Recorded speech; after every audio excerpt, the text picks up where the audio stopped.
Hello friend, तो कैसे हो आप सभी। स्वागत करते हैं आप सभी कई वस्त जी क्विज में। तो फ्रेंड देखिए, बिहार रेडियल एंट्रेंस एग्जाम्स 8 जून का दोनों शिफ्ट का पेपर कंप्लीट हो चुका है। बिल्कुल आज के इस पेपर को हम सभी सॉल्व करने वाले हैं, दोनों शिफ्ट का, फर्स्ट और सेकंड शिफ्ट का।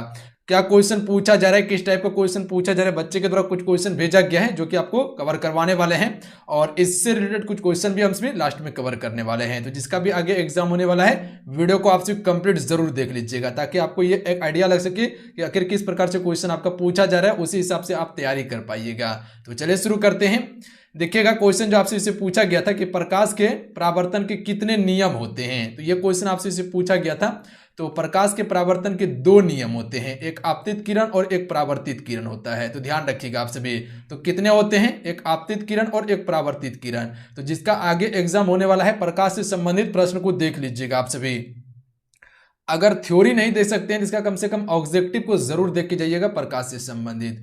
उसके बाद देखिए, क्वेश्चन आपका विश्व इतिहास से क्वेश्चन पूछा गया था कि जापान और रूस के बीच युद्ध कब हुआ था। तो देखिए, जापान और रूस के बीच जो युद्ध हुआ था 1904 में शुरू हुआ था और 1905 तक ये चला था। तो ध्यान रखिएगा आप सभी, जापान और रूस के बीच में युद्ध कब हुआ था, 1904 से 5 में हुआ था। तो ये क्वेश्चन आपका पूछा गया था। उसके बाद देखिए, रीजनिंग में जो कि कोडिंग डिकोडिंग इसी प्रकार से पूछा जाता है कि जैसे कि STAR, उसके बाद दे दिया गया फिर RAT, इसका इस प्रकार से संबंध है, तो उसी प्रकार से इसका जो है आगे किस प्रकार से संबंध होगा। तो इस प्रकार से अल्फाबेट सीरीज से क्वेश्चन आपका पूछा जा रहा है, ध्यान रखिएगा आप सभी। यानी कि अगर अल्फाबेट नंबर आपको पता है तो आप सभी इस सवाल को आराम से बना लीजिएगा, कहीं कोई दिक्कत नहीं है। क्वेश्चन देखिए, कैबिनेट मिशन प्लान से संबंधित क्वेश्चन पूछा गया है, जो कि 1946 में, यहां से 2-3 क्वेश्चन जरूर याद रखिएगा। कैबिनेट मिशन प्लान जो आया हुआ था वो 1946 में आया था, और इसी के तहत जो कि फ्रेंड संविधान सभा का गठन भी किया गया था। ध्यान रखिएगा आप सभी। तो अगर क्वेश्चन पूछ लिया जाए कि संविधान सभा का गठन किस योजना के तहत किया गया था, किस प्लान के तहत किया गया था, तो कैबिनेट मिशन योजना या तो प्लान के तहत कह सकते हैं आप सभी, जो 1946 में आया था। क्रिप्स मिशन कब आया था, 1942 में आया था, ध्यान रखिएगा आप सभी।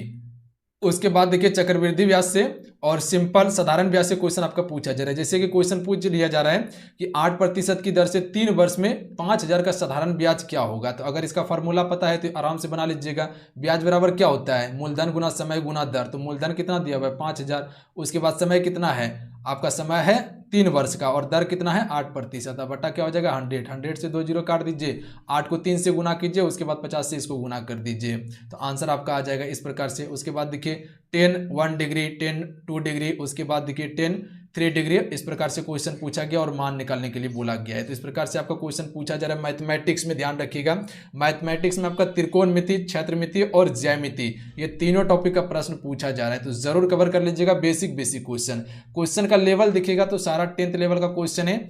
अगर आप सभी 10th को कवर कर लेते हैं तो जरूर आप सभी आराम से अच्छा खासा क्वेश्चन कर पाइएगा। आप सभी ध्यान रखिएगा, बेसिक क्वेश्चन आपका पूछा जा रहा है। क्वेश्चन देखिए, मॉन्ट्रियल प्रोटोकॉल किससे संबंधित है, तो ये ओजोन परत के संरक्षण से संबंधित ये प्रोटोकॉल है, ध्यान रखिएगा आप सभी। बिरसा मुंडा का जन्म कब हुआ था, तो ये क्वेश्चन आपका पूछा गया था कि बिरसा मुंडा का जन्म से संबंधित क्वेश्चन पूछा गया है। तो ये 15 नवंबर 1875 को जन्म हुआ था, पर बिरसा मुंडा से संबंधित क्वेश्चन पूछा गया है, ध्यान रखिएगा। पर यह कंफर्म नहीं है कि जन्म पूछा है या और कुछ पूछा है, पर जहां तक संभावना है कि जन्म ही पूछा है, ध्यान रखिएगा। 15 नवंबर 1875 को इसका जन्म हुआ था। जनन पोषण से संबंधित क्वेश्चन आपका पूछा जा रहा है। रीजनिंग में दिखेगा तो सीरीज का इस प्रकार से क्वेश्चन पूछा जा रहा है, 24 35 20 31 16 27 और आगे ये 2 संख्या जो खाली स्थान दिया है, आगे कौन सी संख्या आएगा। तो इस प्रकार से क्वेश्चन आपका पूछा जा रहा है। जैसे कि इसको इधर से मिला लीजिए, उसके बाद इसको यहाँ से मिलाइएगा, और इसके बाद ये यहाँ आ जाएगा, उसके बाद इसको यहाँ पर देखिए ऐसे करके। तो इस प्रकार से सवाल को बना सकते हैं। हालांकि सीरीज का क्वेश्चन आपको कवर करवा दिया गया था, कल ही आपको रीजनिंग का क्लास दिया गया था, तो उसे एक बार जरूर देख लीजिएगा। इसमें गिनती करना है, 20 से 24 कितना आगे है, 16 से 20 कितना आगे है, और इसी प्रकार से यहाँ पर देखिए 4 4 आगे है, तो यहाँ पर 16, यहाँ पर 12 आएगा। इस प्रकार से क्वेश्चन आपका पूछा जा रहा है। प्राणियों के भोजन में ऊर्जा प्रदान करने वाले मुख्य पदार्थ कौन सा है, तो कार्बोहाइड्रेट है। देखिए, जीव विज्ञान से ज्यादातर क्वेश्चन पूछा जा रहा है, ध्यान रखिएगा आप सभी। तो कवर कर लीजिएगा आप सभी, जीव विज्ञान को एक बार जरूर देख लीजिएगा। वन लाइनर मिले या तो ऑब्जेक्टिव मिले, कवर कर लीजिए। थ्योरी पढ़ने का तो समय नहीं है आपके पास। बांदीपुर राष्ट्रीय टाइगर रिजर्व जो है ये कहाँ पे है, कर्नाटक में है। तो टाइगर रिजर्व से संबंधित क्वेश्चन आपका पूछा जा रहा है। उसके बाद देखिएगा क्वेश्चन जो है कि एक समबाहु त्रिभुज के प्रत्येक आंतरिक कोण एवं बहुकोण का अनुपात 3:1 है, तो बहुभुज कितनी भुजाएं होगी। तो इस प्रकार से क्वेश्चन आपका पूछा जा रहा है। उसके बाद देखिए जीव विज्ञान से सबसे ज्यादा क्वेश्चन वेटेज देखने के लिए मिल रहा है। उसके बाद अलंकार, छंद और रस, ये तीनों का सबसे ज्यादा वेटेज है। लमसम इसका वेटेज देखिएगा तीनों मिला के 12 से लेके 15 क्वेश्चन का वेटेज आ रहा है। तो अगर ये तीनों को टॉपिक को कवर कर लेते तो 12 से 15 क्वेश्चन आराम से बना लीजिएगा आप सभी। आवर्त सारणी किसने तैयार किया था? तो मेंडलीव के द्वारा तैयार किया गया था आवर्त सारणी को। 1857 की क्रांति का शुरुआत जो हुआ था वो मेरठ से हुआ था। ये भी क्वेश्चन आपका 1857 क्रांति से संबंधित क्वेश्चन पूछा जा रहा है, तो मेरठ इसका सही होगा। भारत का सबसे ऊंचा बांध, देखिए बांध से भी क्वेश्चन पूछा जा रहा है, टिहरी हो जाएगा भारत का सबसे ऊंचा बांध। सबसे लंबा बांध कहा जाए तो भांखड़ा नांगल बांध है, जो कि उड़ीसा में है आपका। उसके बाद देखिए इतिहास से क्वेश्चन आपका पूछा जा रहा है, जिसमें कि विश्व इतिहास और आधुनिक इतिहास से क्वेश्चन आ रहा है। अलंकार, छंद, रस और ये सभी से क्वेश्चन तो पूछा ही जा रहा है। चुंबकीय ऊर्जा से संबंधित आपका क्वेश्चन पूछा जा रहा है, ध्यान रखिएगा आप सभी। किससे? चुंबकीय ऊर्जा से। धातु से संबंधित भी प्रश्न पूछा जा रहा है। इंग्लिश में देखिएगा तो डायरेक्ट इनडायरेक्ट हो गया, नरेशन हो गया, एक्टिव पैसिव हो गया, ये सभी से क्वेश्चन आपका पूछा जा रहा है। पैसेज नहीं आ रहा है, ध्यान रखिएगा आप सभी। समांतर श्रेणी से क्वेश्चन पूछा जा रहा है आपका मैथ में। तो ये कुछ क्वेश्चन था जो कि बच्चे की तरफ भेजा गया था, आपको दिखा दिए किस किस टॉपिक से क्वेश्चन पूछा जा रहा है। उसी टॉपिक को कवर करने का आपसे कोशिश कीजिएगा। और उसके बाद देखिएगा, चलिए अब कुछ क्वेश्चन आपको कवर करवाते हैं एग्जाम के रिगार्डिंग, जो एग्जाम के लिए महत्वपूर्ण है। तो देखिए यहाँ क्वेश्चन जिसका एग्जाम होने वाला है ये कवर जरूर कर लीजिएगा। देखिएगा क्वेश्चन जिसका एग्जाम होने वाला है कवर जरूर कर लीजिएगा, इसे एग्जाम के रिगार्डिंग है। जैसे अजोन प्रेस से क्वेश्चन पूछा गया था, अजोन से संबंधित क्वेश्चन आपको पूछा ही जा रहा है, ध्यान रखिएगा आप सभी। अगर पिछले शिफ्ट में देखिएगा आगे, जो कि 6 तारीख या 7 तारीख को एग्जाम हुआ था, तो क्वेश्चन पूछ लिया गया था कि अजोन परत में जो छिद्र हुआ है उसका कारण क्या है, तो वो क्लोरोफ्लोरोकार्बन था। उसी प्रकार से यहाँ देखिएगा, सूर्य से आते हुए परावैंगनिक किरण से हमें कौन बचाती है, तो ओजोन परत बचाती है। इसका सूत्र जो है O3 है, ध्यान रखिएगा आप सभी। विभांतर मापा जाता है वोल्टीमीटर से मापा जाता है विभांतर को। रसोई गैस में जो हम सभी गैस का प्रयोग करते हैं वो मीथेन गैस प्रॉपर आता है रसोई गैस में। बिहार का द्वितीय भाषा क्या है, तो उर्दू बिहार का द्वितीय भाषा है। प्रथम क्या हो जाएगा आपका, हिंदी होगा। गांधी जी की दांडी यात्रा जो प्रारंभ हुआ था ये कब हुआ था, 12 मार्च 1930 को। कहां से? साबरमती आश्रम से हुआ था, ध्यान रखिएगा आप सभी। तो अगर क्वेश्चन पूछ लिया जाए कि दांडी मार्च यात्रा जो शुरू किया था वो किसने किया था, महात्मा गांधी जी के द्वारा किया गया था 12 मार्च 1930 को। कहां से? साबरमती आश्रम से। इसको कहे तो नमक सत्याग्रह भी कह सकते हैं आप सभी। उसके बाद देखिए टाफाइड किससे फैलता है, तो ये आपका दूषित पानी एवं खाद्य पदार्थ से ज़्यादातर टाफाइड फैलने का चांस रहता है। हालांकि ऑप्शन में आपको दूषित पानी ही देखने के लिए मिलता है, तो देख लीजिएगा आप सभी अगर क्वेश्चन पूछ लिया जाए, जिसका अगला शिफ्ट है। उसके बाद देखिएगा शरीर में पहुँचे सभी कार्बोहाइड्रेट सर्वप्रथम किस में जल अपघटित होते हैं, तो ये ग्लूकोज में होते हैं। भारत का दक्षिणतम बिंदु कौन सा है, तो इंदिरा पॉइंट भारत का दक्षिणतम बिंदु है, ध्यान रखिएगा आप सभी, जो कि आपका अंडमान निकोबार द्वीप समूह में है। ये सबसे दक्षिणतम पॉइंट है। अगर ये क्वेश्चन पूछ लिया जाए कि भारत का सबसे उत्तरी बिंदु कौन सा है, तो इंदिरा कॉल है सबसे उत्तरी बिंदु। पूर्वी बिंदु किबिथु, और उसके बाद पश्चिमी बिंदु कौन सा है, सरक्रिक, जो गुजरात में पड़ता है। किबिथु आपका अरुणाचल प्रदेश में है, ध्यान रखिएगा। अगर ये क्वेश्चन पूछ लिया जाए कि भारत की मुख्य भूमि की दक्षिणतम बिंदु क्या है, तो वो आपका कन्याकुमारी है। उसके बाद देखिए पेस मेकर का संबंध किससे है, तो हृदय से संबंधित है पेस मेकर। संयुक्त राष्ट्र दिवस कब मनाया जाता है, तो 24 अक्टूबर को संयुक्त राष्ट्र दिवस मनाया जाता है। और संयुक्त राष्ट्र की स्थापना 1945 में हुआ था, तो जरूर याद रखिएगा आप सभी। पंचायती राज कब लागू हुआ था, 1959 को लागू हुआ था। कहाँ पे? राजस्थान के नागौर जिले में लागू हुआ था। और सबसे पहले पंचायती राज को अपनाया किसने था, आंध्र प्रदेश ने अपनाया था। और ये जो लागू किया था उस समय प्रधानमंत्री कौन था, पंडित जवाहरलाल नेहरू था। उसके बाद देखिए बिहार में पहला कांग्रेस अधिवेशन कहाँ पे हुआ था, तो बांकीपुर में बिहार में पहला कांग्रेस अधिवेशन हुआ था। अगर यहीं से अगर कांग्रेस से संबंधित क्वेश्चन आपसे इससे पूछ लिया जाए कि इसकी स्थापना कब हुआ था, तो 1885 में इसकी स्थापना हुआ था। किसके द्वारा किया गया था, A.O. ह्यूम के द्वारा किया गया था। और व्योमेश चंद्र बनर्जी पहला इसका अध्यक्ष हुआ था। क्लियर है। उसके बाद देखिए भारतीय औद्योगिक निवेश बैंक का मुख्यालय कहाँ पे है, तो ये कोलकाता में है इसका मुख्यालय, तो याद रखिएगा आप सभी। पाइका नृत्य का संबंध किस राज्य से है, तो पाइका बिहार और झारखंड दोनों का है, ध्यान रखिएगा। पर बिहार लिया हुआ है, अगर वहां पर ऑप्शन के हिसाब से देखना होगा, अगर बिहार आता है तो बिहार को ही टिक करना होगा आपको। उसके बाद देखिए इंडिया डिवाइडेड पुस्तक के लेखक कौन है, तो डॉक्टर राजेंद्र प्रसाद इस पुस्तक के लेखक हैं। विश्व जनसंख्या दिवस कब मनाया जाता है, तो 11 जुलाई को हर एक वर्ष विश्व जनसंख्या दिवस मनाया जाता है।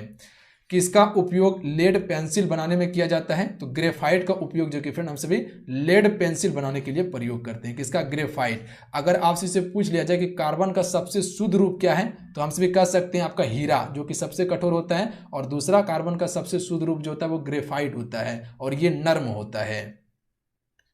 उसके बाद देखिए, भारत का कौन सा राज्य सर्वाधिक लोहा उत्पादन करता है? तो ये उड़ीसा राज्य सबसे अधिक लोहा उत्पादन करता है। तो जैसे आपको बताए थे कि धातु से संबंधित क्वेश्चन पूछा जा रहा है, जैसे आपका तांबा हो गया, एल्युमिनियम हो गया, लोहा हो गया, ये सभी से क्वेश्चन, मैग्नीज हो गया, ये सभी से संबंधित क्वेश्चन आपका पूछा जा रहा है, तो जरूर एक बार देख लीजिएगा। उसके बाद देखिए, धारा प्रभाव वाले चालक के चारों ओर किस प्रकार के क्षेत्र उत्पन्न होते हैं? तो ये चुंबकीय क्षेत्र उत्पन्न होते हैं। ध्यान रखिएगा आप सभी, किस प्रकार का? चुंबकीय क्षेत्र उत्पन्न होते हैं। 18वीं शताब्दी में किस देश ने जर्मनी पर शासन किया था? तो फ्रांस ने जर्मनी पर शासन किया था 18वीं शताब्दी में। उसके बाद देखिए जो है क्वेश्चन कि पृथ्वी की सतह पर कितना भाग जो है वो स्थल से घिरा हुआ है? तो यानी पूरे पृथ्वी पर जो स्थल की भाग की बात किया जाए तो 29% है, और जल कितना है? कहे तो समुद्र जो है वो 71% भाग पर क्या है? जल है, और 29% क्या है? स्थल है। शहद की मक्खी का बीज जो होता है वो कैसा होता है? अम्लीय होता है। कालाहारी रेगिस्तान कहाँ पर स्थित है? तो ये दक्षिण अफ्रीका में है कालाहारी रेगिस्तान। भारत का सबसे बड़ा रेगिस्तान की बात किया जाए तो आपका थार रेगिस्तान भारत का सबसे बड़ा रेगिस्तान है।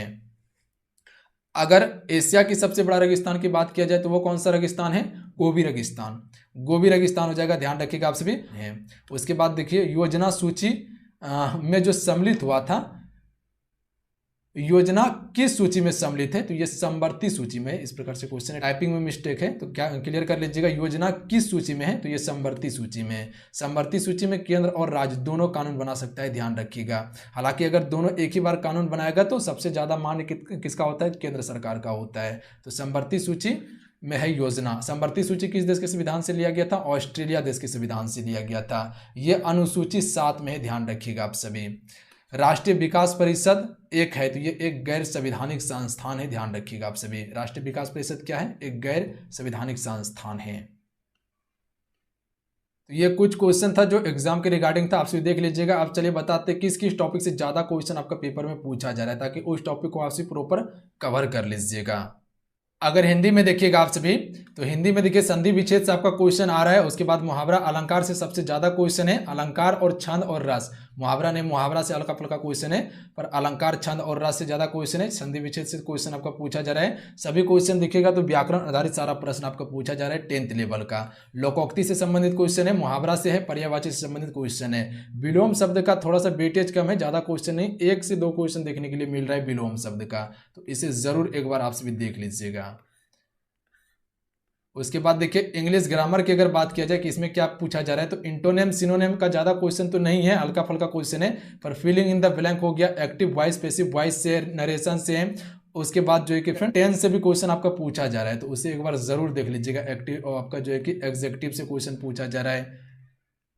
उसके बाद देखिए, विश्व इतिहास से आपका ज्यादातर क्वेश्चन देखने के लिए मिल रहा है। भौतिक विज्ञान से भी क्वेश्चन आपका पूछा, जीव विज्ञान में ज्यादातर क्वेश्चन देखने के लिए मिल ही रहा है। जीव विज्ञान का अच्छा खासा वेटेज है। इतिहास में देखिएगा तो इतिहास में जो है कि फ्रेंड आपका आधुनिक इतिहास का ज्यादा क्वेश्चन है। उसके बाद विश्व इतिहास का है, तो जरूर देख लीजिएगा एक बार, इसका 1 लाइनर क्वेश्चन देखने का कोशिश कीजिएगा। भूगोल से भी क्वेश्चन आपका पूछा जा रहा है, भारतीय भूगोल यानी कि इंडियन ज्योग्राफी से। जैसे कि अभी देखिएगा, टाइगर रिजर्व के बारे में क्वेश्चन पूछ लिया गया, उद्यान के बारे में क्वेश्चन पूछ लिया जा रहा है। ऊर्जा संसाधन से जो क्वेश्चन पूछा जा रहा है इसी में आ जाएगा आपका। लो इस्पात संयंत्र, ये सभी इसी में आपको देखने के लिए मिलेगा। उसके बाद देखिए, संविधान से भी क्वेश्चन आपका पूछा जा रहा है। रीजनिंग में देखिएगा तो श्रृंखला से संबंधित क्वेश्चन आपका पूछा जा रहा है। बैठने का व्यवस्थित क्रम यानी कि सीटिंग एग्रीमेंट से क्वेश्चन पूछा जा रहा है। इसमें किस प्रकार से क्वेश्चन पूछा जाता है, जैसे कि आपका दे दिया गया कि 6 मित्र, जैसे कि नाम किसी का दे दिया, कोई रमेश है, कोई दिनेश है, कोई शेखर है, जैसे कि ए हो गया, बी हो गया, सी हो गया, डी हो गया, इस प्रकार से दे दिया जाएगा। बोलेगा 6 व्यक्ति एक गोलाकार मेज पर बैठा हुआ है, तो इस प्रकार से मेज बनाकर बनाना पड़ता है। तो इस प्रकार से क्वेश्चन है। लुप्त संख्या से क्वेश्चन आपका पूछा जा रहा है। कोडिंग डिकोडिंग से, जैसे कि आपको बताए थे अभी, कोडिंग डिकोडिंग का किस प्रकार से सवाल आपका पूछा जा रहा है। उसके बाद गणित में देखिएगा तो एलसीएम एचसीएफ का भी क्वेश्चन आपको देखने के लिए मिल रहा है। ज्यामिति त्रिकोणमिति से और क्षेत्रमिति से क्वेश्चन आपका देखने के लिए मिल रहा है। ये तीनों का वेटेज अच्छा खासा है। इससे बेसिक क्वेश्चन पूछ रहा है 10th लेवल का, तो इसे जरूर देख लीजिएगा आप सभी। नंबर सिस्टम का भी क्वेश्चन है, लाभ और हानि का, जिसमें कि बट्टा से संबंधित क्वेश्चन आपका पूछा जा रहा है। हल्का फल्का क्वेश्चन है लाभ हानि का, पर बट्टा समतुल बट्टा से ज्यादातर क्वेश्चन देखने के लिए मिल रहा है पेपर में, तो इसे देख लीजिएगा। माध्य बहुलक और माध्यिका, इसका तो वेटेज अच्छा खासा है, तो इसे जरूर देख के जाइएगा आप सभी। जैसे कि कोई नंबर दे दिया गया 8 दे दिया गया, 7 दे दिया गया, 8 दे दिया गया, 6 7 9 इस प्रकार से दे दिया जाएगा, बोलेगा माध्य निकालिए, इसका बहुलक निकालिए, इस प्रकार से क्वेश्चन है। अलजेब्रा से भी क्वेश्चन पूछा जा रहा है। दूरी और समय यानी कि टाइम एंड स्पीड से भी क्वेश्चन आपका आ रहा है। द्विघात समीकरण से क्वेश्चन आपका पूछा जा रहा है। तो इस प्रकार से मैथमेटिक्स में क्वेश्चन आपका पूछा जा रहा है। तो ये बेसिक क्वेश्चन कवर करके जरूर जाइएगा, जिसका आगे एग्जाम होने वाला है या आपके पास अभी समय है। तो यही कुछ जानकारी था जो आप सभी को देना था। चलिए मिलते हैं। जय हिंद, वंदे मातरम। जिसका भी एग्जाम है बेहतर तरीके से तैयारी कर लीजिए। टॉपिक आपको बता दिए गए हैं और कल तक अगर जहाँ कोई परिवर्तन होता है तो वो भी आपको बता दिया जाएगा। तो मिलते हैं। जय हिंद, वंदे मातरम। ध्यान रखिएगा, पढ़ाई करते रहिएगा। जय हिंद।